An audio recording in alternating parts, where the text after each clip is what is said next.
Advaita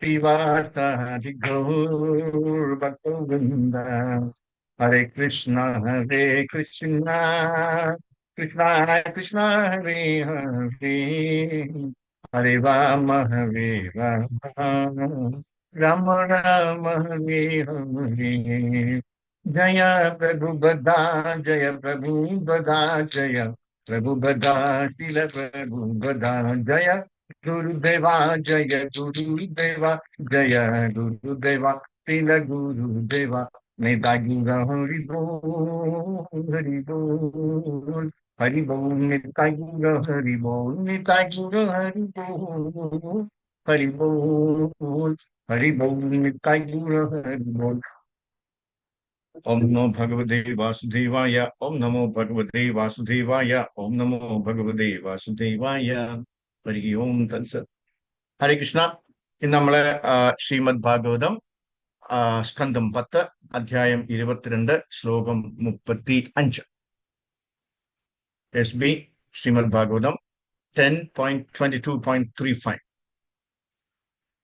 ശ്ലോകം 35 യേതാവജ്ജന്മ സാഫല്യം ദേഹിനാമിഹ ദേഹിഷു പ്രാണേർ ധൈർജിദ്ധാ വാച ശ്രേയ ആചരണം സദാ വിവർത്തനം ശ്രീല പ്രഭുപാദ് കി ജയ് സജീവനും സ്വജീവനും സമ്പത്തും ബുദ്ധിയും വാക്കും കൊണ്ട് അന്യർക്ക് നന്മ വരുത്തുന്ന സൽപ്രവൃത്തികൾ ചെയ്യുക എന്നത് എല്ലാ ജീവജാലങ്ങളുടെയും കടമയാണ്.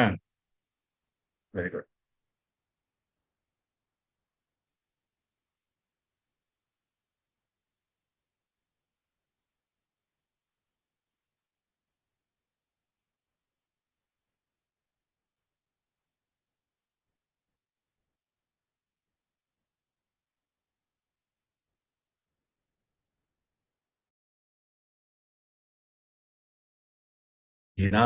ദേഹിഷു പ്രാണേർ അർത്ഥയിൽ ശ്രേയ ആചരണം.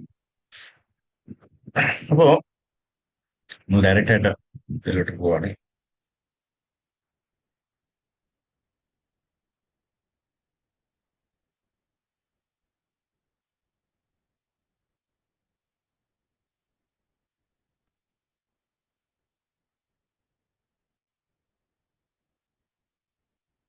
ഭാവാർത്ഥം തന്നിട്ടില്ല. ഭാവാർത്ഥം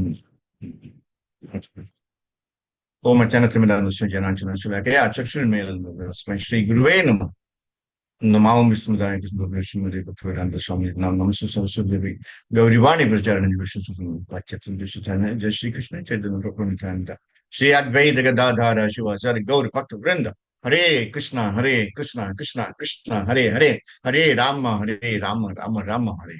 ഹരേ കൃഷ്ണ. എല്ലാവർക്കും മറ്റൊരു ക്ലാസ്സിലേക്ക് സുസ്വാഗതം. ഏതാവാത് ജന്മസാഫല്യം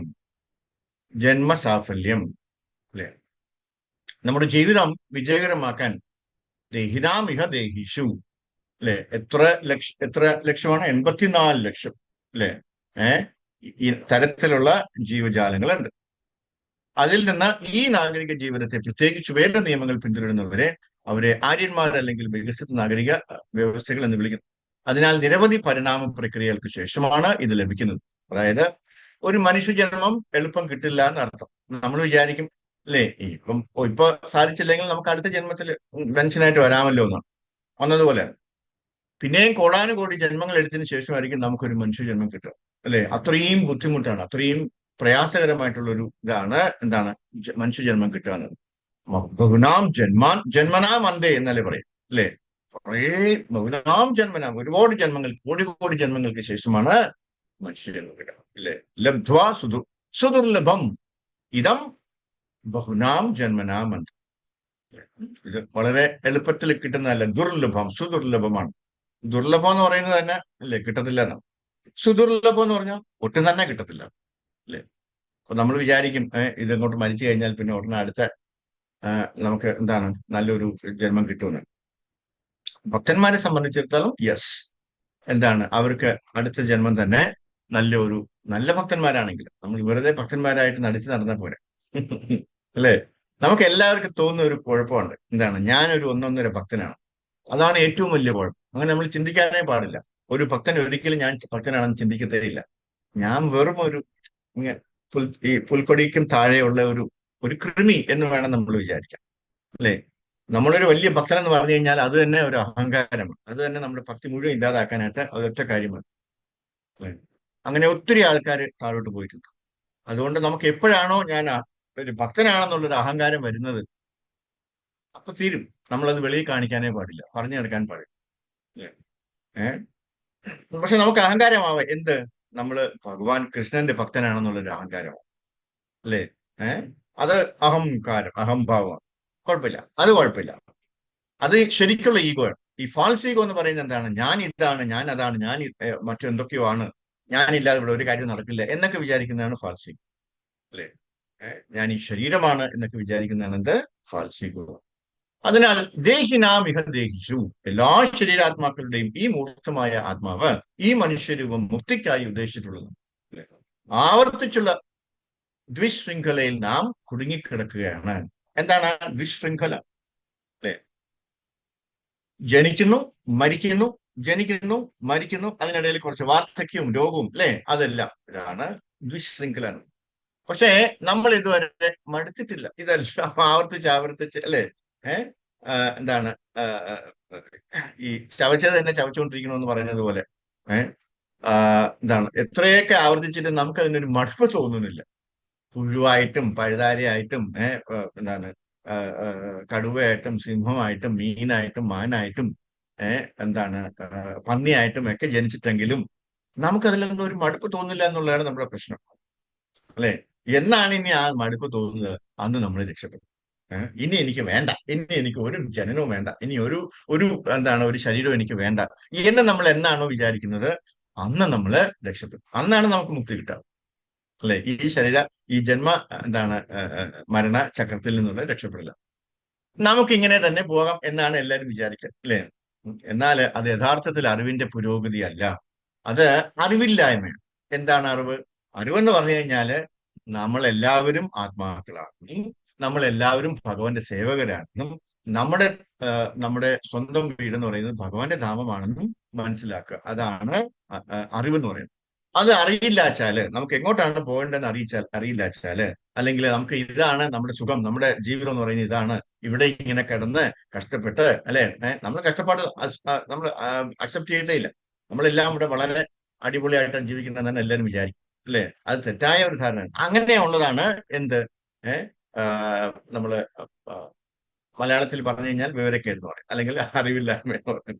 അല്ലെ? ജനനം, മരണം, വാർദ്ധക്യം, രോഗം എന്നിവയുടെ ഈ ആവർത്തനം തടയാൻ ഒരു മാർഗമുണ്ട്. അതുകൊണ്ട് ഈ യുഗത്തിൽ, ഈ ജീവിതത്തിൽ പ്രത്യേകിച്ച് ഈ കുരുക്കിൽ നിന്ന് കരകയറ്റാൻ നമ്മൾ എല്ലാവരും ശ്രമിക്കണം. അല്ലെ? അതാണ് ഇവിടെ പ്രഭുപാദർ പറയുന്നത്. അതാണ് ഈ മനുഷ്യരൂപത്തിന്റെ പ്രത്യേക ധർമ്മം. ഈ മനുഷ്യരൂപം തന്നിരിക്കുന്നത് ഇതിൽ നിന്ന് കരകയറാനുള്ള വഴി നമുക്ക് തന്നിട്ടുണ്ട്. അല്ലെ? അത് ഈ മനുഷ്യരൂപത്തിൽ മാത്രമേ സാധിക്കുള്ളൂ. വേറൊരു രൂപം എടുത്താലും നമുക്കത് സാധിക്കില്ല. അല്ലെ? നായ്ക്കും പൂച്ചയ്ക്കോ സാധിക്കാത്തത് കൊണ്ടാണ് നമ്മൾ മനുഷ്യജന്മം തന്നത്. ദേഹിനാം ഇത് ദേഹിഷു, ധാരാളം ദേഹികളും, അല്ലെ, ശരീരങ്ങളുണ്ട്. ദേഹിഷ് എന്നാൽ ഈ ഭൗതിക ശരീരത്തെ സ്വീകരിക്കുന്നവൻ എന്നാണ് അർത്ഥമാക്കുന്നത്. അല്ലെ? അവനെ ദേഹി എന്ന് വിളിക്കുന്നു. ഭഗവത്ഗീതയിലും പറയുന്നു, കൗമാരം യൗവനം ജര തഥാ ദേഹാന്തര പ്രാപ്തി ധീരസ്തത്ര ന മുഹ്യതി, തത്ര ന മുഹ്യതി. അല്ലെ? രണ്ടാമത്തെ അധ്യായത്തിൽ പറയുന്നു, ദേഹിനാം ഇഹ ദേഹീഷു. അതിനാൽ ദേഹി എന്നാൽ ഞാൻ ഈ ശരീരമല്ല, എന്നാൽ ഞാൻ ഈ ശരീരം സ്വീകരിച്ചു. അല്ലെ? ആത്മാവ് ഈ ശരീരത്തിനെ സ്വീകരിച്ചു. നാം ഒരുതരം വസ്ത്രധാരണം സ്വീകരിക്കുന്നത് പോലെ, അല്ലെ? എന്റെ ആഗ്രഹത്തിനനുസരിച്ച്, അല്ലെ? നമുക്ക് ചിലപ്പോൾ തോന്നൂലേ, ചില കല്യാണത്തിനൊക്കെ പോയി കഴിഞ്ഞാൽ നമുക്ക് ഈ ഡ്രസ്സ് തന്നെ ഇടണം, അല്ലെ? അല്ലെങ്കിൽ എന്താണ് അവിടെ ഒരു വലിയ ഫംഗ്ഷൻ നടക്കുകയാണ്, അപ്പൊ ഈ ഡ്രസ്സ് ഇടണമെങ്കിൽ ഭയങ്കര അട്രാക്ഷൻ ആവുള്ളൂ എന്നൊക്കെ പറഞ്ഞിട്ട് നമ്മളെ ശരീരത്തിനെ മോടി പിടിപ്പിക്കാനായിട്ട് നമ്മുടെ ശരീരം ഇടില്ലേ, നമ്മൾ ഓരോ വസ്ത്രങ്ങൾ ഇടില്ല, അതുപോലെയാണ്. അല്ലെ? അപ്പൊ നമ്മുടെ ആഗ്രഹം അനുസരിച്ച് നമ്മൾ ഓരോ ശരീരം ഇങ്ങനെ സ്വീകരിച്ചുകൊണ്ടിരിക്കുക. അതാണ് ഇവിടെ പറഞ്ഞത്. എന്താണ്? നമ്മളെ ആഗ്രഹം അനുസരിച്ച്, കർമ്മം അനുസരിച്ച് നമ്മൾ പ്രത്യേക തരത്തിലുള്ള ശരീരങ്ങൾ സ്വീകരിക്കും. ഏ ആ ശരീരം അനുസരിച്ച് ഞാൻ പലതരം വേദനകൾക്കും സുഖങ്ങൾക്കും വിധേയനാണ്. ഇത് നടന്നുകൊണ്ടിരിക്കുന്നു. അപ്പോ ഇത് പ്രത്യേകം പറയേണ്ടത് എന്താണ്? അവിടെ വേദനകളും സുഖങ്ങളും ഉണ്ട്. അല്ലെ? സുഖം മാത്രമല്ല, നമുക്ക് സുഖം മാത്രമേ പ്രതീക്ഷയുള്ളൂ. പക്ഷെ നമുക്ക് കിട്ടുന്ന എന്താണ്? കൂടുതൽ ദുഃഖം ഒരു ഇച്ചിരി സുഖമായിരിക്കും. അല്ലെ? ഇത് നടന്നുകൊണ്ടേയിരിക്കും. അതുകൊണ്ട് ഭാഗവതം പറയുന്നു, പ്രത്യേകിച്ച് ഈ ശരീരത്തിൽ അത് എല്ലാവരുടെയും കടമയാണ്, ശ്രേയ ആചരണം. നമ്മൾ എപ്പോഴോ ഡിസ്കസ് ചെയ്തിട്ടുണ്ട് ഈ ശ്രേയ എന്ന് പറഞ്ഞാൽ, അല്ലെ? ശ്രേയ ആചരണം. വേദസാഹിത്യത്തിൽ രണ്ട് പദങ്ങളുണ്ട്, ശ്രേയ, പിന്നെ അതിന്റെ ഓപ്പോസിറ്റ് പ്രേയ. പ്രേയ എന്നതിന്റെ അർത്ഥം, അല്ലെ, സാധാരണ പോലെ എല്ലാവരും ഇന്ദ്രിയ പ്രീതിക്കായി എന്തെങ്കിലും കർമ്മങ്ങളിൽ ഏർപ്പെട്ടിരിക്കുന്നത് പോലെ. നമ്മളിപ്പോ ഭഗവാന്റെ സേവയിൽ അല്ലാതെ വേറെ എന്ത് ചെയ്താലും അതെല്ലാം ഇന്ദ്രിയ തൃപ്തിക്ക് വേണ്ടിയുള്ളതാണെന്ന് അർത്ഥം, അല്ലെ? നമുക്കൊരു എന്താണ് കൂടുതലൊരു കുറച്ച് സ്വത്തുകൾ സമ്പാദിക്കണം, കുറച്ച് പൈസ ഉണ്ടാക്കണം, അല്ലെങ്കിൽ കുറച്ച് സ്വർണം കൂടെ മേടിക്കണം, അല്ലെങ്കിൽ ഒരു വീട് കൂടെ വയ്ക്കണം, അല്ലെ? ഇതെല്ലാം ഇന്ദ്രിയ തൃപ്തിയുടെ ഭാഗമായിട്ടാണ് വരുന്നത്. അപ്പൊ അതിനുവേണ്ടി നമ്മൾ എന്തുമാത്രം കഷ്ടപ്പെടുന്നോ അതെല്ലാം എന്തായിട്ട് വരും? പ്രേയായിട്ട്. നമ്മൾ അതിലാണ് കൂടുതൽ ഏർപ്പെട്ടിരിക്കുന്നത്, ഇന്ദ്രിയ പ്രീതിക്ക് എന്തെങ്കിലും കടമകളിൽ ഏർപ്പെട്ടിരിക്കുന്നു. ഓരോരുത്തരും അവരവരുടെ ഇച്ഛാ നിലവാരത്തിനനുസരിച്ച് ഇന്ദ്രിയങ്ങളെ തൃപ്തിപ്പെടുത്താൻ കഠിനമായി പരിശ്രമിക്കും, അല്ലെ? അപ്പൊ നമ്മളെ ആഗ്രഹങ്ങൾ അനുസരിച്ച്, ഡിസയർ അനുസരിച്ച് നമ്മൾ അത്രയ്ക്കും നമ്മൾ വർക്ക് ചെയ്യേണ്ടി വരും, അല്ലെ? ഒരുപാട് ജോലി ചെയ്യേണ്ടി വരും, ഒരുപാട് പ്രയത്നിക്കേണ്ടി വരും. എന്താണ്, നമ്മള് 8 മണിക്കൂർ ജോലി ചെയ്ത് കഴിഞ്ഞാലും 12 മണിക്കൂർ ജോലി ചെയ്ത് കഴിഞ്ഞാലും 16 മണിക്കൂർ ജോലി ചെയ്യുന്ന ആൾക്കാരുണ്ട് കേട്ടോ. അവര് തിരിച്ചു വന്നു കഴിഞ്ഞാൽ അവർ എത്ര ചപ്പാത്തി കഴിക്കാൻ പറ്റുമോ? അവർക്ക് കൂടിപ്പോയ ഒരു 4 or 5 ചപ്പാത്തി, അല്ലെ? ഒരു ഇച്ചിരി കറിയും. അതിൽ കൂടുതൽ കഴിക്കാൻ പറ്റുമോ? അതിപ്പോ 1 മണിക്കൂർ ജോലി ചെയ്ത് കഴിഞ്ഞാൽ നമുക്ക് ഈ 4 ചപ്പാത്തി കഴിക്കാൻ പറ്റും, അല്ലെ? അപ്പൊ നമ്മൾ എന്ത് ചെയ്യണം?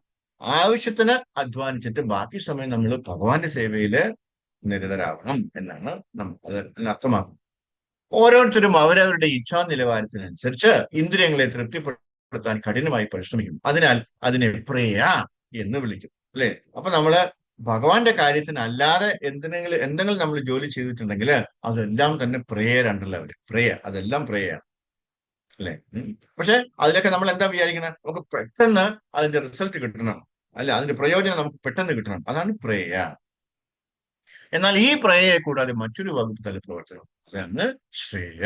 കുട്ടികളെ പോലെ അവർക്കും കളിക്കാൻ ഇഷ്ടമാണ്, അല്ലെ? കുട്ടികൾക്ക് എന്താണ് ഇഷ്ടം? അവർക്ക് എപ്പോഴും കളിക്കാനേ, അല്ലെ? അതെന്താണ്? അത് പ്രേയായിട്ടാണ് വരിക. എന്നാൽ കുട്ടി കേടാകാതിരിക്കാൻ അവന്റെ രക്ഷാകർത്താക്കൾ ആകാംക്ഷയില്ല, അല്ലെ? അപ്പൊ പറയും, മോനെ, നീ ഇങ്ങനെ കളിച്ച് നടന്നാ പോരാ, നിനക്ക് എന്താണ് പഠിക്കണം, പഠിച്ചിട്ട് നല്ല ഉദ്യോഗം കിട്ടണം, അല്ലെങ്കിൽ നല്ല മാർക്കോടുകൂടി ജയിച്ചിട്ട് നമുക്ക് നല്ല ഉദ്യോഗം കിട്ടണമെന്ന് ആര് പറഞ്ഞു കൊടുക്കും?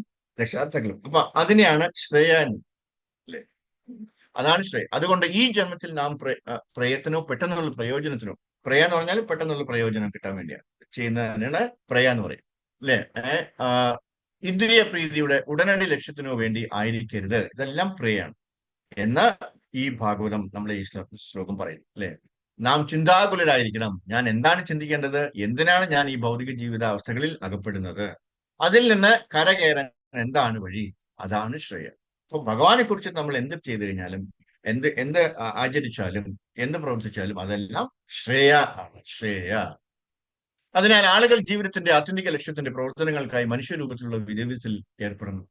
അതാണ് കൃഷ്ണൻ, ഭഗവാൻ, അല്ലെങ്കിൽ വിഷ്ണു, അല്ലെ? നമ്മള് അറിയാത്ത എന്താണ്? നതേ വിധു സമൃദ്ധ സ്വർദ്ധഗതിം ഹി വിഷ്ണു, സ്വാർത്ഥഗതിം ഹി വിഷ്ണു, അല്ലെ? ശ്രീമദ് ഭാഗവതം 7ാമത്തെ സ്കന്ധത്തില് 5ാമത്തെ അധ്യായം 31ാമത്തെ ശ്ലോകം. ബാഹ്യശക്തിയായ മായയിൽ ആകർഷരായി നാം നമ്മുടെ താല്പര്യം മറന്നു.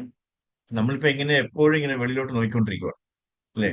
നമ്മളെ എന്താണ്, ആത്മാവ് ഇങ്ങനെയാണ് ഇരിക്കുക, അല്ലെ? ഇങ്ങോട്ട് നോക്കിയിട്ടായിരിക്കുക, അല്ല, പരമാത്മാവ് ഇങ്ങോട്ട് നോക്കിയിട്ടായിരിക്കുക, ആത്മാവും അങ്ങോട്ട് നോക്കിയിട്ടായിരിക്കുക, അല്ലെ? അതായത് എന്താണ്? നമ്മൾ വെളിയിലോട്ട് നോക്കിക്കൊണ്ടിരിക്കുക. വെളിയിൽ എന്തൊക്കെ സുഖം കിട്ടും, സുഖ സൗകര്യങ്ങൾ കിട്ടും, അതൊക്കെ എങ്ങനെയാണ് നമുക്ക് കിട്ടുക, അതൊക്കെ എങ്ങനെയാണ് നമ്മൾ ആർജിക്കുക എന്നുള്ള ചിന്തയിലാണ് ഇങ്ങനെ ഇരിക്കുക. എപ്പോഴാണോ തിരിഞ്ഞൊന്ന് നോക്കാൻ പറ്റുന്നത്, അന്ന് അങ്ങനെ ഒരു അവസരം കിട്ടുന്നത്, അന്ന് നമ്മൾ രക്ഷപ്പെടും, അല്ലെ? ഈ പരമാത്മാവും കുറെ ജന്മങ്ങളായിട്ട് ഇയാളെ തന്നെ നോക്കിക്കൊണ്ടിരിക്കുക, അയ്യാണ് എന്നാണ് എന്നെ ഒന്ന് നോക്കുക എന്ന് പറഞ്ഞിട്ട്, അല്ലെ? നമ്മൾ വ്യത്യസ്ത താല്പര്യങ്ങൾക്കായി പ്രവർത്തിക്കുന്നു, അത് ശ്രേയാണ്, ശ്രേയ വിഷ്ണു അല്ലെങ്കിൽ ഭഗവാൻ കൃഷ്ണനാണ്. പ്രാണൈർ ആർത്തേർ ധിയാ വാച, മഹത്തായ പ്രസ്ഥാനമായ കൃഷ്ണാപൂരത്തിന് ആരെങ്കിലും തന്റെ ജീവിതം സമർപ്പിക്കണം. ഒരാൾക്ക് തന്റെ ജീവിതം സമർപ്പിക്കാൻ കഴിയുന്നില്ലെങ്കിൽ അവൻ തന്റെ പണം കഴിയുന്നിടത്തോളം സമർപ്പിക്കും, അല്ലെ? നമുക്ക് എല്ലാവർക്കും തന്നെ ഈ ഭക്തിയുത സേവനത്തിൽ അല്ലെങ്കിൽ കൃഷ്ണാപൂരത്തിൽ നമുക്ക് ഒരുപാട് കാര്യങ്ങൾ ചെയ്യാൻ പറ്റും. പലരുടെയും ഭയം എന്ന് പറയുന്നത്, ഇയാൾ ഇപ്പൊ ഇതിലോട്ടൊക്കെ ഇറങ്ങി കഴിഞ്ഞാൽ പിന്നെ ഇയാൾ സന്യാസിക്കാൻ പോകുന്നുള്ളതാണ്. ഒരിക്കലുമല്ല. നമുക്ക് സന്യാസം പറഞ്ഞിട്ടില്ല, നമ്മള് ഇപ്പൊ എന്താണോ ആചരിക്കുന്നത്, നമുക്ക് കുടുംബമാണ് വലുത്, അല്ലെ? കുടുംബത്തിൽ നിന്നുകൊണ്ട് നമ്മള് ഈ ഭഗവത് സേവ ചെയ്യണമെന്നാണ് നമ്മുടെ ഉത്തമമായിട്ടുള്ള ധർമ്മം എന്ന് പറയുന്നത്. ഭഗവാനെ സേവിക്കുക എന്നുള്ളത്. അത് പക്ഷെ നമുക്കറിയില്ല, നമ്മളത് മറന്നുപോയി, അല്ലെ? ആരും നമുക്ക് പറഞ്ഞു തന്നിട്ടില്ല. അതുകൊണ്ടാണ് നമുക്ക് അത് ഓർമ്മ വരാത്തത്. അറിഞ്ഞിടാത്തതുകൊണ്ടല്ല. സേവ ചെയ്യാനുള്ള ത്വര, ആ താല്പര്യം നമുക്ക് നമ്മുടെ എല്ലാ പേരിലും ഉണ്ട്, ഒരു കൊച്ചു കുഞ്ഞിന് പോലും ഉണ്ട്. അതുകൊണ്ടാണ് നമ്മൾ ആരെങ്കിലുമൊക്കെ എപ്പോഴും സേവിച്ചുകൊണ്ടിരിക്കുന്നത്. നോക്കിക്കോളൂ, ആരെ വേണമെങ്കിലും നോക്കിക്കോളൂ, ആരെങ്കിലും എല്ലാവരും തന്നെ ആരെങ്കിലുമൊക്കെ സേവിച്ചുകൊണ്ടിരിക്കുകയാണ്. ഒന്നുകിൽ നമ്മള് നമ്മുടെ ഭാര്യയെ സേവിക്കും, അല്ലെങ്കിൽ നമ്മുടെ ഭർത്താവിനെ സേവിക്കും, അല്ലെങ്കിൽ നമ്മുടെ അച്ഛനെ അമ്മയെ സേവിക്കും. അച്ഛനെ അമ്മയും സേവിക്കേണ്ടെന്നല്ല, അച്ഛനെ അമ്മയും സേവിച്ചിട്ട് ബാക്കി ഭഗവാനെ സേവിച്ചാൽ മതി, അല്ലെ? അവരെ ഈ കുടുംബം നോക്കാതെ നമ്മൾ ഒരിക്കലും ഭഗവാന്റെ പുറകെ പോയിട്ട് ഒരു കഥയും. അപ്പൊ ഭഗവാൻ നമുക്ക് തന്നിരിക്കുന്ന ഒരു കുടുംബമുണ്ട്, അല്ലെ? നമുക്ക് കുറെ റെസ്പോൺസിബിലിറ്റീസ് ഉണ്ട്. അത് കഴിഞ്ഞിട്ടേ ഉള്ളൂ ബാക്കി ഇതാണ് ഭഗവാന്റെ കാര്യം. പക്ഷെ ഞാൻ പറയുന്നത്, അത് മാത്രമായിട്ട് പോകരുത്, അല്ലെ? കുടുംബം വേണം നമുക്ക്. ഭാര്യ വേണം, ഭർത്താവ് വേണം, അവരുടെ സുഖ സൗകര്യങ്ങളെല്ലാം വേണം, അവരുടെ കാര്യങ്ങളെല്ലാം നോക്കണം. മക്കൾ വേണം, അച്ഛനും അമ്മയും വേണം, അല്ലെ? നമ്മൾ ബന്ധുക്കൾ എല്ലാവരും വേണം. ബന്ധുക്കളെ വേണമെങ്കിൽ നമുക്ക് മാറ്റം കിട്ടും. പക്ഷെ ബാക്കി എല്ലാവരും നമ്മുടെ കുടുംബത്തിലുള്ളവർ, അല്ലെ? ഏഹ് ആ കൂടുമ്പോഴല്ലേ കുടുംബമാവുന്നത്. അവരെ എല്ലാവരും കൂടെ ഒരുമിച്ച് കൂടണം. എന്തിന്? ഭഗവാന്റെ സേവയ്ക്ക് വേണ്ടി കൂടണം, അല്ലെ? അത് നമ്മൾ എല്ലാവരും മനസ്സിൽ വെക്കുക. ഇപ്പോ ഭാര്യ ഇതിലേക്ക് ഇറങ്ങി കഴിഞ്ഞാൽ ഉടനെ ഭർത്താവ് ഇങ്ങനെ താടി കയ്യിൽ വെച്ചോണ്ടിരിക്കും, അല്ലേ? ഓ, എവളിതാ സന്യാസിക്കാൻ പോണേ, എന്റെ കാര്യം പോക്കായി, ഇനി എന്റെ കാര്യമൊക്കെ ആരും നോക്കും. എനിക്കൊരു ഇച്ചിരി വെള്ളം ഇട്ട് തരണമെങ്കിൽ ആരുണ്ട് വെള്ളം? ഇവളിപ്പോ സന്യാസിക്കാൻ പോകല്ലേ? ഇതാണ് എല്ലാവരുടെയും താരം. ഇനി ഭർത്താവ് ഇതിലേക്ക് ഇറങ്ങി കഴിഞ്ഞു കഴിഞ്ഞാൽ, അല്ലെ, മാല എടുത്ത് ജപിക്കാൻ തുടങ്ങി കഴിഞ്ഞാൽ, ഓ, നിങ്ങൾ രാവിലെ സഞ്ചി എടുത്ത് തുടങ്ങിയിട്ടുണ്ടാ, അല്ല, അല്ലെ? ഇത് തന്നെ പരിപാടി, വേറെ പരിപാടിയൊന്നുമില്ല. ഇവിടെ എന്തെല്ലാം പരിപാടി ഉണ്ട്, ഇതിൽ വന്നിട്ട് ഒന്ന് സഹായിക്കും. ഭർത്താവ് അവിടെ മാലയും വെച്ചോണ്ടിരിക്കാൻ പാടില്ല. അപ്പൊ ഓടിപ്പോയി സഹായിക്കണം, അല്ലെ? അടുക്കളയിലാണെങ്കിലും എന്തെങ്കിലുമൊക്കെ സഹായിക്കണം. അവരെ അറിയണം, അവർ നമ്മളെ കൂടെ തന്നെയുണ്ട്, അല്ലെ? അവർ വിട്ടിട്ടൊന്നും പോകുന്നില്ല. ഇതിവിടെ നമ്മളെ കേരളത്തിലുള്ള എല്ലാവരുടെയും ഒരു പ്രശ്നം ഇതാണ്, അല്ലെ? ആരെങ്കിലും മാല എടുത്ത് അല്ലെങ്കിൽ ഹരേ കൃഷ്ണ മഹാമന്ത്രം പറഞ്ഞു തുടങ്ങിയാൽ, പോയി എവളെ കൈവിട്ടുപോയി, ഇവൻ കൈവിട്ടുപോയി, ഇയാളെ ഇനി നോക്കേണ്ട ആവശ്യമില്ല, അല്ലെ? എനിക്കിനി ആര്, നാളെ ഇനി എന്റെ കാര്യങ്ങളൊക്കെ നോക്കാൻ ആര് എന്നുള്ളതാണ് എല്ലാവരുടെയും പ്രയാസം. അത് തെറ്റായ ധാരണയാണ്. നമുക്ക് എന്തോ somehow we got that intimation from somebody else. അത് തെറ്റായ ധാരണ, അത് മാറ്റുക. എല്ലാവരും സന്തോഷമായിട്ടിരിക്കുക. ഈ ഭഗവാന്റെ നാമം പറഞ്ഞു കഴിഞ്ഞാൽ ഒരു വിഷമവും നമുക്ക് വരില്ല, സന്തോഷം മാത്രമേ വരൂ, അല്ലെ? നമ്മുടെ ജീവിതത്തിലെ എല്ലാ കാര്യവും ഭഗവാൻ നോക്കുന്നുണ്ട്. നിങ്ങൾ ഒരിക്കലും വിചാരിക്കരുത് ഭഗവാൻ നമ്മളെ കൈവിടുന്നു, ഒരിക്കലുമില്ല. ഒരു തവണ ഭഗവാന്റെ നാമം പറഞ്ഞു കഴിഞ്ഞാല് ഭഗവാൻ കണ്ണു തുറന്ന് ഇങ്ങനെ നോക്കിയിരിക്കുകയാണ് നമ്മളെ തന്നെ, അല്ലെ? എന്റെ കുഞ്ഞ് എങ്ങോട്ടാ പോകുന്നത് ഒരു പ്രാവശ്യം പറഞ്ഞാൽ മതി. അപ്പൊ 16 റൗണ്ട് ജപിച്ചാലുള്ള സ്ഥിതി എന്തുമായിരിക്കും, അല്ലെ? എന്ന് പറഞ്ഞാൽ നമുക്ക് കുടുംബത്തിനെ വിട്ടിട്ട് വരണമെന്ന് ഒരിക്കലും ആരും പറഞ്ഞിട്ടില്ല. തെറ്റായ ധാരണകളാണ്. അതുകൊണ്ട് ദയവേത് അങ്ങനെയൊന്നും ആരും ചിന്തിക്കരുത്. എല്ലാ സപ്പോർട്ടും കൊടുക്കുക. നിങ്ങൾ ജപിച്ചില്ല കുഴപ്പമില്ല, അവർക്ക് സപ്പോർട്ട് കൊടുക്കുമ്പോൾ നമുക്കും കൂടെ അതിന്റെ ഉപയോഗം വരികയാണ്, അല്ലെ? പക്ഷേ ഏതെങ്കിലും ഒരു ദിവസം നമ്മൾ വന്നേ പറ്റുള്ളൂ. അതുകൊണ്ട് why not we start earlier, അല്ലെ? ഒരു ദിവസം പോലും നമ്മൾ നഷ്ടപ്പെടുത്താൻ പാടില്ല. പ്രഹ്ലാദ് മഹാരാജ് പറഞ്ഞിരിക്കുന്നത് 5-ാമത്തെ വയസ്സില് എന്താണ് കൃഷ്ണാബോധം തുടങ്ങണമെന്നാണ്, അല്ലെങ്കിൽ ഭഗവാന്റെ കാര്യങ്ങൾ നമ്മൾ ജപിച്ചു തുടങ്ങണം, അല്ലെങ്കിൽ ജപം തുടങ്ങണമെന്നാണ്, അല്ലേ? 5 കഴിഞ്ഞിട്ട് ഇപ്പൊ ഏതാണ്ട് 50 കൊല്ലമായി, അല്ലെങ്കിൽ 40 കൊല്ലമായി, അല്ലെങ്കിൽ 30 കൊല്ലമായി, അല്ലേ? പലരും പല രീതിയിലാണ്. ഇത്രയും കൊല്ലം നമ്മൾ നഷ്ടപ്പെടുത്തി. അപ്പൊ ഇതൊക്കെ നമ്മൾ ഇനി ഒന്ന് കവറപ്പ് ചെയ്യണ്ടേ? അതിനി എപ്പോഴാണ് കവറപ്പ് ചെയ്യാൻ പോകും? അതുകൊണ്ട് ആസ് early as പോസിബിൾ എത്രയും പെട്ടെന്ന് അത് തുടങ്ങുകയാണ്. എപ്പോഴെങ്കിലും നമ്മൾ തുടങ്ങിയാലേ നമുക്ക് രക്ഷപ്പെടാൻ പറ്റുള്ളൂ. തിരിച്ച് നമുക്ക് ഗോലോക വൃന്ദാവനത്തിലാണ് പോകേണ്ടത്. അതെല്ലാവരും മനസ്സിലാക്കുക. പോകണമെന്നുണ്ടെങ്കിൽ നമ്മൾ തീർച്ചയായിട്ടും ഈ കൃഷ്ണാബോധത്തിലേക്ക് വന്നേ മതിയാവും. വേറെ ഒരു മാർഗവുമില്ല, വേറൊരു മാർഗവുമില്ല, അല്ലേ? അപ്പോ എന്തിനാ നമ്മൾ വെറുതെ സമയം കളയുന്നത്? നമ്മൾ എത്രയും പെട്ടെന്ന് ഇതിലേക്ക് വരാനാണ് ശ്രമിക്കുന്നത്. പിന്നെ വേറെ ഒന്നും ചെയ്യേണ്ട ആവശ്യമില്ല. ഭഗവാന്റെ നാമം പറയുക, സത്സംഗത്തിൽ ഏർപ്പെടുക, അല്ലെ? ഇത്രയൊക്കെ ഉള്ളൂ. നമ്മൾ സന്തോഷമായിട്ട് കഴിയുക, കുടുംബമായിട്ട് സന്തോഷമായിട്ട് കഴിയുക. ഇതാണ് നമ്മൾ വേണ്ടത്, അല്ലെ? അപ്പൊ നമ്മുടെ ഗോസ്വാമിമാരെ പറയുന്ന ഒരു കാര്യം ഞാനോട് പറയുകയാണ്. എന്താണ് അവരുടെ പരിപാടി അനുസരിച്ച് രൂപ ഗോസ്വാമി പറയുന്നുണ്ട്. എന്താണ് യഥാർത്ഥത്തില് നമ്മളുടെ വരുമാനത്തിന്റെ 50% ഭഗവാന് വേണ്ടി എന്താണ് ചെലവഴിക്കണമെന്നാണ്, അല്ലേ? ഗോസ്വാമി പറഞ്ഞതേ ഉള്ളൂ, ഞാൻ അങ്ങനെ ഒന്നും പറഞ്ഞിട്ടില്ല കേട്ടോ. അത് നമുക്ക് ഓരോരുത്തർക്കും ഓരോ കുറെ കമ്മിറ്റ്മെന്റ്സ് ഉണ്ട്. ഒരുപാട് എല്ലാവരും വളരെ ബുദ്ധിമുട്ടിയാണ് ജീവിക്കുന്നത്. അപ്പൊ അവരാൽ കഴിയുന്നത് നമ്മൾ എന്തെങ്കിലുമൊക്കെ ചെയ്യണമെന്നാണ് കാര്യം. ഇത് മുഴുവൻ ഭഗവാന്റെ സമ്പത്താണ്, അല്ലേ? അപ്പൊ ഫോർ എക്സാമ്പിൾ, നമ്മളിപ്പോ എന്താണ് ഇവിടെ എന്തെങ്കിലുമൊക്കെ കാര്യങ്ങളൊക്കെ ഉപയോഗിക്കുമ്പോൾ, അല്ലെങ്കിൽ റോഡ് ഉപയോഗിക്കുമ്പോൾ റോഡ് ടാക്സ് കൊടുക്കണ്ടേ? അല്ലെ? ഗവൺമെന്റ് നമ്മൾ ടാക്സ് കൊടുക്കൂലേ? അല്ലെ? അപ്പൊ ഗവൺമെന്റ് ഉണ്ടാക്കിയ റോഡിൽ കൂടെ നമ്മൾ വണ്ടി ഓടിക്കുമ്പോഴാണ് ആ ടാക്സ് നമ്മൾ കൊടുക്കേണ്ടി വരും. കാര്യം നമ്മള് സി അവർ ആ ഒരു സൗകര്യം നമുക്ക് ചെയ്തു തന്നു, അതുകൊണ്ടാണ് നമ്മൾ അവർക്ക് ടാക്സ് കൊടുക്കുന്നത്. പണ്ടുള്ള എന്താണ് രാജാക്കന്മാരും ടാക്സ് പിരിച്ചിട്ടുണ്ടായിരുന്നു, അല്ലെ? നികുതി പിരിച്ചിട്ടുണ്ടായിരുന്നു. കാര്യം അവരുടെ രാജ്യത്തിന്റെ സമ്പത്ത് എന്ന് പറയുന്നത് ആ നികുതി പണമാണ്. അതുകൊണ്ട് തീർച്ചയായും അപ്പൊ നേരെ മറിച്ച് നമ്മൾ ഒരു കാര്യം ചിന്തിക്കണം. നമുക്ക് ഈ ശ്വസിക്കാനുള്ള വായുവും നമുക്ക് എന്താണ് ജീവിക്കാനുള്ള ലൈറ്റും സൺലൈറ്റും എല്ലാം തരുന്ന ആരാണ്? ഭഗവാനാണ്. നമുക്ക് ഈ തന്നിരിക്കുന്ന എല്ലാ കാര്യവും, നമ്മൾ അനുഭവിക്കുന്ന എല്ലാ കാര്യവും ഭഗവാനാണ് തന്നിരിക്കുന്നത്. എന്തുകൊണ്ട് നമ്മൾ ഭഗവാൻ ടാക്സ് കൊടുക്കുന്നില്ല? അല്ലെ? ഭഗവാൻ ടാക്സ് കൊടുക്കണ്ടേ? തീർച്ചയായിട്ടും എന്തെങ്കിലും നമുക്ക് ഇങ്ങോട്ട് തരുമ്പോൾ നമ്മൾ എന്തെങ്കിലും തിരിച്ച് എന്തെങ്കിലും ഇപ്പൊ ഒരു ബർത്ത്ഡേക്ക് വന്നാൽ പോലും എന്താണ് ഒരു റിട്ടേൺ ഗിഫ്റ്റ് ഉണ്ടാവും, അല്ലെ? ആരെങ്കിലും ഒരു വലിയ പുതിയതായിട്ട് വന്ന എല്ലാ കുഞ്ഞുങ്ങളും പുതിയതായിട്ട് വരിക. അപ്പൊ നമ്മൾ എന്ത് ചെയ്യും? ഒരു ചെറിയൊരു ഗിഫ്റ്റ് അവർക്ക് സ്നേഹവും ബഹുമാനം അനുസരിച്ചു കൊടുക്കല്ലേ? അവർക്ക് സന്തോഷം, നമ്മൾ സന്തോഷം. അതല്ലേ ചെയ്യേണ്ടത്? അങ്ങനെ പോലെ നമ്മൾ ചെയ്യുന്നുണ്ട് ഒരു ബർത്ത്ഡേക്ക് പോയി. അങ്ങനെയാണെങ്കിൽ എന്തുകൊണ്ട് നമ്മൾ ഭഗവാന്റെ കാര്യത്തിൽ കണ്ണടച്ചിരിക്കുന്നു? അല്ലെ? ഭഗവാന് നമ്മൾ തിരിച്ചെന്തെങ്കിലും കൊടുക്കണം. ഇന്നത് ഇത്ര കൊടുക്കണമെന്ന് പറയുന്നില്ല. പക്ഷെ ഗോസ്വാമിയോട് പറയുന്നത്, അതായത് രൂപഗോസ്വാമി പറയുന്നത് 50% വരെ നമ്മള് എന്താണ് ഭഗവാന് വേണ്ടി ചെലവഴിക്കണം, അല്ലെ? ചില ആൾക്കാർക്ക് ഒരു മാസം 5 ലക്ഷം രൂപയായിരിക്കും ശമ്പളം കിട്ടുക. ചില ആൾക്കാർക്ക് 5000 രൂപയായിരിക്കും ശമ്പളം കിട്ടുക. അതിനനുസരിച്ച് അവർക്ക് എന്താണോ ചെയ്യാൻ പറ്റുന്നത് അത് ചെയ്യാറുള്ളത്, അല്ലെ? അപ്പൊ അത് ഗോസ്വാമി പറഞ്ഞുകൊണ്ട് ഞാനിവിടെ പറഞ്ഞു തന്നേ ഉള്ളൂ. നമ്മളിൽ ആദായ നികുതി ഈടാക്കാൻ അപ്പോ സർക്കാരിന് അവകാശമുണ്ടെങ്കിൽ ആദായ നികുതി ഈടാക്കാനുള്ള അവകാശം കൃഷ്ണനില്ലേ? അല്ലെ? ഭഗവാൻ നമുക്ക് ധാരാളം കാര്യങ്ങൾ നൽകുന്നുണ്ട്, അല്ലെ? സർക്കാർ പലതും നമുക്ക് വിതരണം ചെയ്യുന്നുണ്ട്. അതുകൊണ്ടാണ് നമ്മൾ സർക്കാരിന് നികുതി കൊടുക്കുന്നത്, അല്ലെ?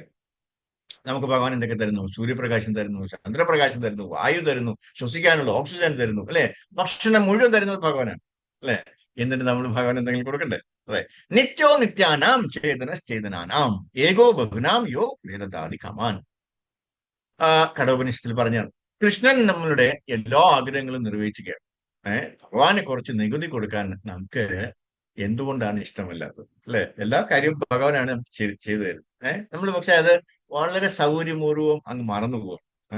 ഭഗവാനെ കൃഷ്ണ ഭഗവാൻ വിതരണം ചെയ്യുക മാത്രമല്ല യാചിക്കുകയും ചെയ്യുന്നുണ്ട്. എപ്പോഴെങ്കിലും നിങ്ങൾ കണ്ടിട്ടുണ്ടോ ഭഗവാൻ എന്തെങ്കിലും യാചിക്കുന്നത്? തീർച്ചയായിട്ടും, അല്ലെ? ബലി മഹാരാജാവിനോട് ഭഗവാൻ വന്ന് യാചിക്കുകയാണ് ചെയ്തത്, അല്ലെ? അദ്ദേഹത്തിന്റെ ഫ്രണ്ടിൽ അദ്ദേഹം യാചകനായിട്ടാണ് വന്നത്, വാമന മൂർത്തിയായിട്ട്, അല്ലെ? ബലി മഹാരാജ 3 ലോകങ്ങളും കീഴടക്കി. എല്ലാ ദേവന്മാരും വളരെ അസ്വസ്ഥരായി. അതുകൊണ്ടാണ് അദ്ദേഹം വന്നത്. അതിനാൽ കൃഷ്ണൻ വാമനദേവനായി ഒരു യാചകനായി ബലി മഹാരാജാവിന്റെ അടുത്തേക്ക് പോയി. മഹാരാജാവ്, നീ വളരെ ദാനശീലനാണ്, എനിക്ക് 3 അടി മണ്ണ് വേണം, അല്ലെ? 3 അടി ഭൂമി തരുമോ എന്നാണ് ആര് ചോദിച്ചത്? യാചകന്റെ വേഷത്തില് എന്താണ് വാമനദേവൻ ചോദിച്ചു. അതിനാൽ ഭഗവാൻ എല്ലാവരുടെയും പരിപാലകനാണെങ്കിലും ചിലപ്പോൾ ഒരു യാചകന്റെ ഭാവം പോലും എടുക്കും, അല്ലെ? പക്ഷെ ഭഗവാൻ യാചകനാണോ? അല്ല, അല്ലെ? കോടി കോടി കോടി കോടി കോടി കോടി കോടി കോടീശ്വരനാണ്, അല്ലെ? എന്നാൽ ജീവകാരുണ്യ പ്രവർത്തനങ്ങൾക്ക് പ്രയോജനം ചെയ്യണമെന്ന് അപേക്ഷിക്കും, അല്ലെ? ആര് ദാനം ചെയ്യുന്നുവോ അവർക്ക് പ്രയോജനമുണ്ട്. ബലി മഹാരാജാവിനെ പോലെ വാമനദേവന് എല്ലാം നൽകി. സർവാത്മാസ്നപനം, അല്ലെ? എല്ലാം സർവാത്മാസ്നപനം. വ്യത്യസ്ത ഭക്തരുണ്ട്. ഈ 9 തരത്തിലുള്ള ഭക്തി സേവനങ്ങൾ, അല്ലെ? നമുക്ക് 9 തരത്തിലുള്ള നവവിധ ഭക്തിയാണുള്ളത്, അല്ലെ? എന്തൊക്കെയാണത്? ശ്രവണം, കീർത്തനം, വിഷ്ണു സ്മരണം, പാദസേവനം, അർച്ചനം, വന്ദനം, ദാസ്യം, സാക്ഷ്യം, ആത്മനിവേദനം, അല്ലെ? അപ്പൊ ഇതിൽ ഏതെങ്കിലും ഒരു രീതിയിൽ വേണം നമ്മള് ഏതെങ്കിലും ഒരു രീതിയിൽ നമുക്ക് എങ്ങനെ വേണമെങ്കിലും ഭഗവാനെ സേവിക്കാൻ പറ്റും, അല്ലെ? എങ്ങനെയൊക്കെയാണ്? ഇപ്പൊ എന്താ പറഞ്ഞ? ശ്രവണം, കീർത്തനം, വിഷ്ണു സ്മരണം. അത് നമ്മൾ എല്ലാ ദിവസവും ചെയ്യുന്നുണ്ട്, നമ്മള് ജപിക്കുമ്പോൾ, അല്ലെ? നമ്മൾ ശ്രവിക്കുന്നുണ്ട്, കീർത്തനം ചെയ്യുന്നുണ്ട്, പിന്നെ വിഷ്ണുവിന്റെ സ്മരണവും ചെയ്യുന്നുണ്ട്. പിന്നെ പാദസേവനം, അങ്ങനെ ലക്ഷ്മി ദേവിയെ പോലെ പാദസേവനം നമ്മൾ ചെയ്യാം, അല്ലെ? അർച്ചനം ചെയ്യാം, വന്ദനം ചെയ്യാം, ദാസ്യം ചെയ്യാം, അല്ലെ? നമ്മുടെ അർജുനനെ പോലെ ദാസ്യനാവാം, അല്ലെങ്കിൽ ഹനുമാനെ പോലെ ദാസ്യനാവാം. സാഖ്യം അർജുനനാണ് സാഖ്യം. ആത്മനിവേദനം, അദ്ദേഹം ചെയ്തു ബലി, അല്ലെ? ബലി മഹാരാജാവ് ആത്മനിവേദനം. അങ്ങനെ ബലി മഹാരാജാവ് പങ്കെടുത്തു. ബലി മഹാരാജാവ് ആത്മനിവേദനം, അല്ലെ? അദ്ദേഹം അതാണ് ചെയ്തത്. തനിക്കുള്ളതെല്ലാം എന്ത് ചെയ്തു? ഭഗവാന് കൊടുത്തു. കൃഷ്ണൻ ഭഗവാനെ കുറിച്ച് കൊടുത്തു. അതിനാൽ പ്രാണേർ അർത്ഥേർ, പിന്നെ ഭഗവാൻ പറയുന്നു യത് കരോഷി യത് ജുഹോഷി ദദാസി യത്. ഓരോരുത്തർക്കും ദാനധർമ്മങ്ങൾ ചെയ്യാനുള്ള കഴിവുണ്ട്. എല്ലാവരും, ഒരു പക്ഷേ നമ്മൾ എല്ലാവരും ബിസിനസ്സുകാരാണ്. നമുക്ക് ചാരിറ്റിക്ക് ഒരു പ്രത്യേക ഫണ്ട് ലഭിച്ചിട്ടുണ്ട്. അത് എല്ലാവരുടെയും സ്വാഭാവികമായ ചായ്വാണ്, ദാനം ചെയ്യാം. ഭഗവാൻ പറയുന്നു, യത് കരോഷി യത് ജുഹേഷി യത് അശ്നാസി ദസാസി ദദാതി യത്, അല്ലെ, കുരിശ്വ മദർപ്പണം. മദർപ്പണം, നമുക്ക് ദാനധർമ്മങ്ങൾ ചെയ്യാൻ താല്പര്യമുണ്ടെങ്കിൽ അത് എനിക്ക് നൽകണമെന്നാണ് ആര് പറയുന്നത്? ഭഗവാൻ പറയുന്നത്, അല്ലേ? ബാക്കിയുള്ളവരുടെ കാര്യമൊക്കെ ഞാൻ നോക്കിക്കോളാം, നിങ്ങൾ ആരെയും കൊടുത്ത് സഹായിക്കാനൊന്നും പറ്റില്ല, അല്ലെ? കൊടുത്താലും അവര് രക്ഷപ്പെടില്ല. നമ്മൾ ആർക്കെങ്കിലും പൈസ കൊണ്ട് കൊടുത്തു കഴിഞ്ഞാൽ, പൈസ അല്ലെങ്കിൽ ആരെങ്കിലും വന്ന് വീട്ടിൽ വന്ന് ഒരു 1000 രൂപ തരുമെന്ന് ചോദിച്ചു കഴിഞ്ഞാൽ നമ്മൾ എടുത്ത് കൊടുക്കും, അല്ലേ? കൊടുത്താൽ നേരെ പോകുന്നത് കള്ള് ഷാപ്പിലാണ്. ആ കള്ള് ഷാപ്പ് കള്ള് മേടിച്ചു കൊടുത്തതിന്റെ പാപം കൂടെ നമുക്ക് കിട്ടും, അല്ലേ? നിങ്ങൾ വിചാരിക്കുന്നുണ്ട് അയാൾ നേരെ വീട്ടിൽ കൊണ്ട് കൊടുക്കുന്നില്ല, ചാരായ ഷാപ്പിൽ പോകുന്നു. അതിനുവേണ്ടിയാണ് നമ്മൾ അങ്ങനെ ചെയ്യാൻ പറ്റില്ല. നമുക്കറിയാൻ പറ്റില്ല, ഓരോരുത്തരും ഇങ്ങനെ ചോദിച്ചു നോക്കാൻ പറ്റുമോ? പറ്റത്തില്ല, അല്ലേ? നമ്മളെ ചോദിക്കുമ്പോൾ വലിയ കഷ്ടം തോന്നി അങ്ങനെ എടുത്ത് കൊടുക്കുമ്പോൾ അവൻ കൊണ്ടുപോകുന്നത് ഇവിടെ ആയിരിക്കും. അതിന്റെ പാപം കൂടെ നമുക്ക്, നമ്മൾ ഓൾറെഡി ഇവിടെ വലിയ പാപം കൊണ്ട് നടക്കുക, അല്ലേ? ഇത് എങ്ങനെ തീർക്കാൻ പറഞ്ഞാണ് നടക്കുക. ഏഹ് അപ്പോഴാണ് നമ്മൾ കൂടുതൽ അക്കമുലേറ്റ് ചെയ്യുന്നത്. അതിനുള്ള വലിയ ആവശ്യമുണ്ടോ? അല്ലേ? അപ്പൊ അതാണ് പാത്രം അറിഞ്ഞ് ഭിക്ഷ കൊടുക്കുന്നത് പറയും. അതിനാൽ ഇതാ ഒരു അവസരം, കൃഷ്ണാബോധ പ്രസ്ഥാനം പ്രാണേർ അർദ്ധേർ ദിയാ വാച. ആരെങ്കിലും തന്റെ ജീവിതം സമർപ്പിക്കാം, അല്ലെ? നമ്മളെല്ലാവരും ഭഗവാന്റെ സേവനത്തില് നമ്മൾ ജീവിതം മറ്റുള്ളവർക്ക് പറഞ്ഞു കൊടുക്കാൻ വേണ്ടി, മറ്റുള്ളവർക്ക് ഇതില് കൃഷ്ണാബോധത്തിലേക്ക് കൊണ്ടുവരാൻ വേണ്ടി, അല്ലെ? നമ്മുടെ പൈതൽ പ്രഭുവിനെയും അല്ലെങ്കിൽ നമ്മുടെ ഗോവിന്ദരാജ് പ്രഭുവിനെ പോലെ, അല്ലെ? അവരങ്ങനെ ഒഴിഞ്ഞു വച്ചിരിക്കുകയാണ് ജീവിതം, അല്ലെ? നമ്മളൊക്കെ ഭഗവാന്റെ ധാമത്തിലേക്ക് കൊണ്ടുവരാനായിട്ട് ആരെങ്കിലും തന്റെ ജീവിതം സമർപ്പിക്കണം. ആരെങ്കിലും തന്റെ ഏറ്റവും മികച്ച കഴിവിന് ദാനം ചെയ്യണം, അല്ലെ? പലർക്കും പല രീതിയിലുള്ള കഴിവ്.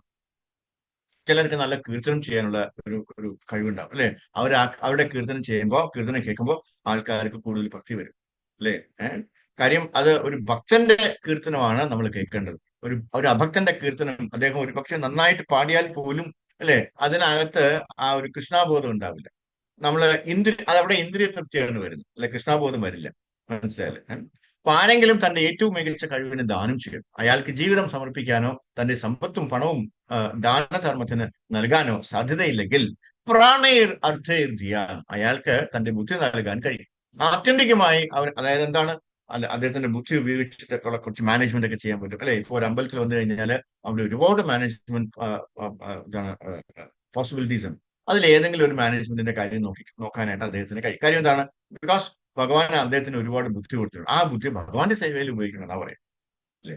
സമ്പത്തും പണവും ദാനധർമ്മത്തിന് നൽകാനോ സാധ്യതയില്ലെങ്കിൽ പ്രാണേരർദ്ധേർദിയ, അയാൾക്ക് തന്റെ ബുദ്ധി നൽകാൻ കഴിയും, അല്ലെ? അദ്ദേഹത്തിന്റെ ബുദ്ധി ഉപയോഗിച്ചിട്ട് എന്തെങ്കിലും ഭഗവാന് വേണ്ടി സേവ ചെയ്യാൻ പറ്റും. ആത്യന്തികമായി അവന് തന്റെ വാക്കുകളും നൽകാൻ കഴിയും. വാക്കുകൾ എന്ന് പറഞ്ഞാല് ഇങ്ങനെ മറ്റുള്ളവർക്ക് യാരിദേക്കോ താരേക്കഹോ കൃഷ്ണ ഉപദേശ്, ആരെ കണ്ടാലും ഭഗവാനെ കുറിച്ചിട്ട് പറയാനുള്ള ഒരു ശ്രമം ആത്യന്തികമായി അവന് തന്റെ വാക്കുകളും നൽകാൻ കഴിയും. അതിനാൽ ഈ പ്രസ്ഥാനം, ഈ കൃഷ്ണാബോധ പ്രസ്ഥാനം വളരെ പ്രധാനപ്പെട്ട പ്രസ്ഥാനമാണ്. അതിനാൽ ആരെങ്കിലും തന്റെ ജീവിതം സമർപ്പിക്കണം, ആരെങ്കിലും തന്റെ സമ്പത്ത് സമർപ്പിക്കണം, ആരെങ്കിലും തന്റെ ബുദ്ധിയെ സമർപ്പിക്കണം, ആരെങ്കിലും തന്റെ വാക്കുകളെ സമർപ്പിക്കണം. ഇപ്പോ നമ്മുടെ GOP അമ്പലം വരുന്നുണ്ട്, അല്ലെ?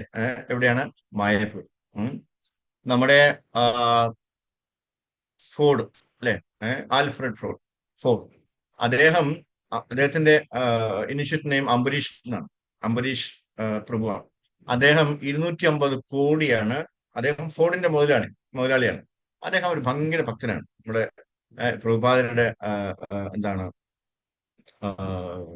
ഭക്തരാണ്, ഇതാണ്, ഡിസൈബിളാണ്.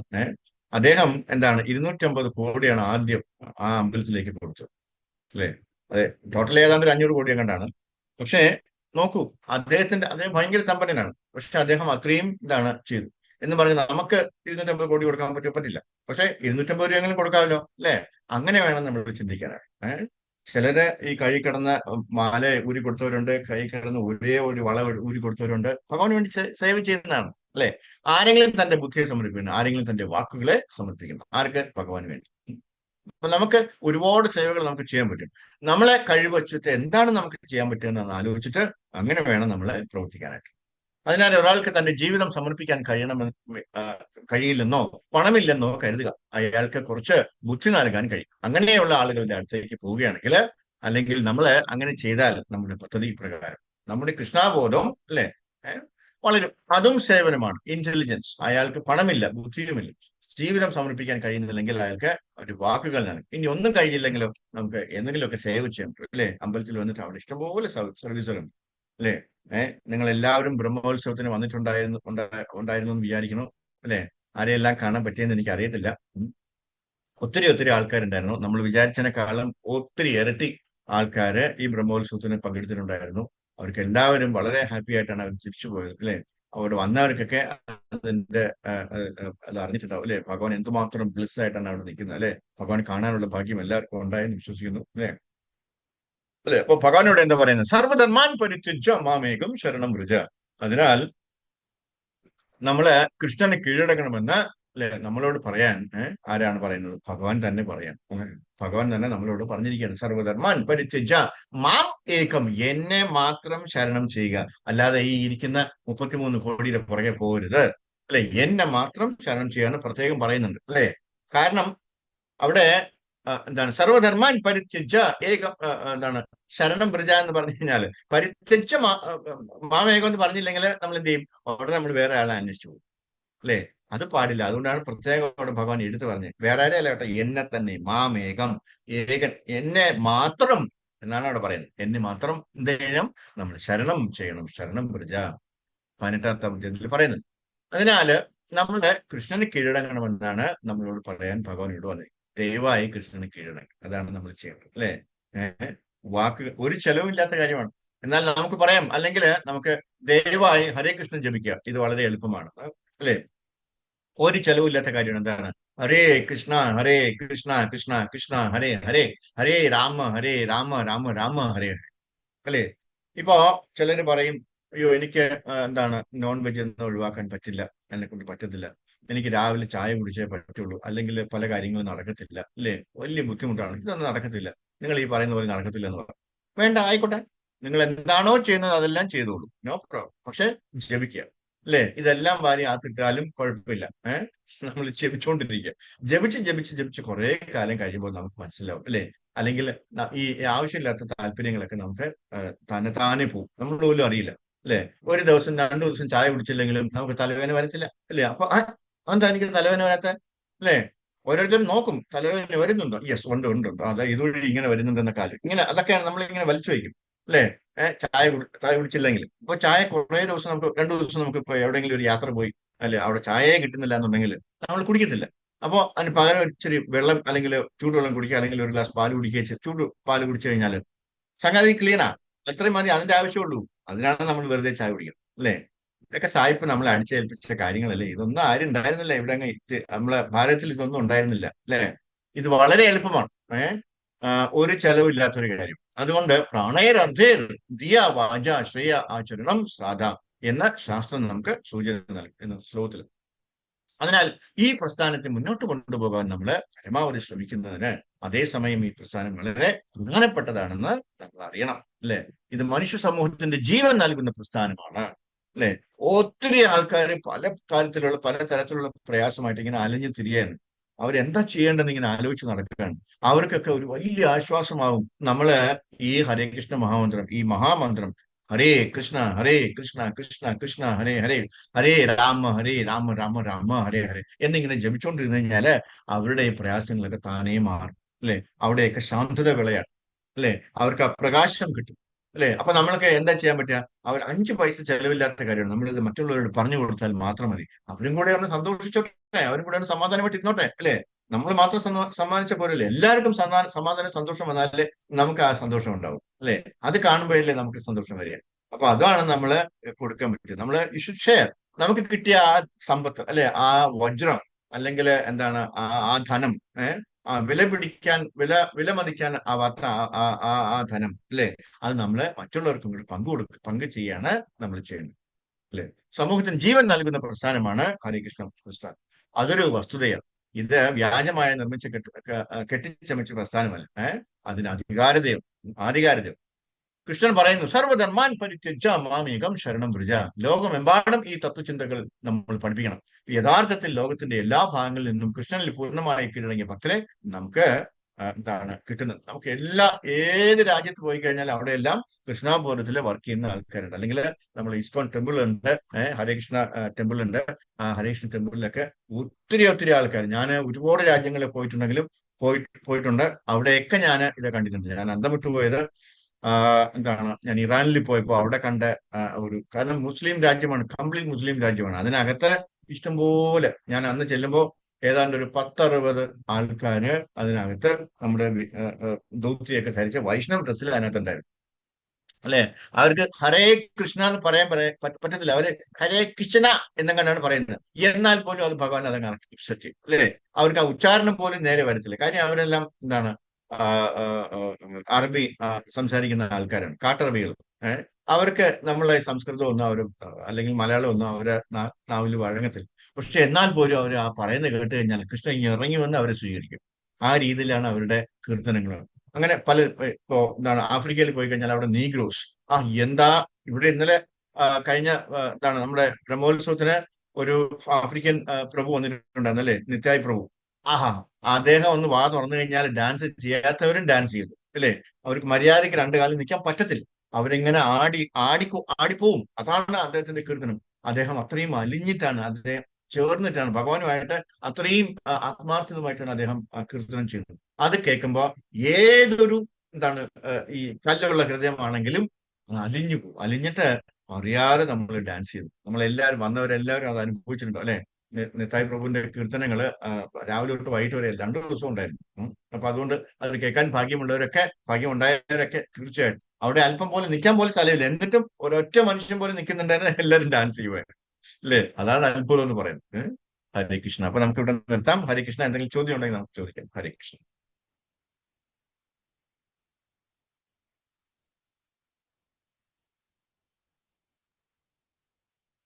ഹരേ കൃഷ്ണ. ഹരേ കൃഷ്ണ. ഹരേ കൃഷ്ണ.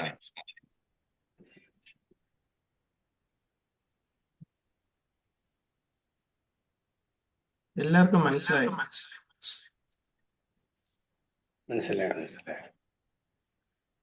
ഹരേ കൃഷ്ണ. എന്തെങ്കിലും സംശയം ഉണ്ടെങ്കിൽ ചോദിച്ചോട്ടെ.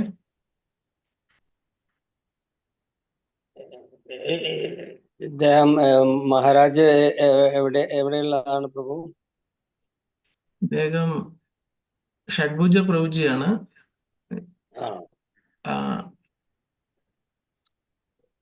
എല്ലാ ആഴ്ചയിലും വ്യാഴാഴ്ച പ്രഭുവിന്റെ ക്ലാസ് ഉണ്ട്. ശരി.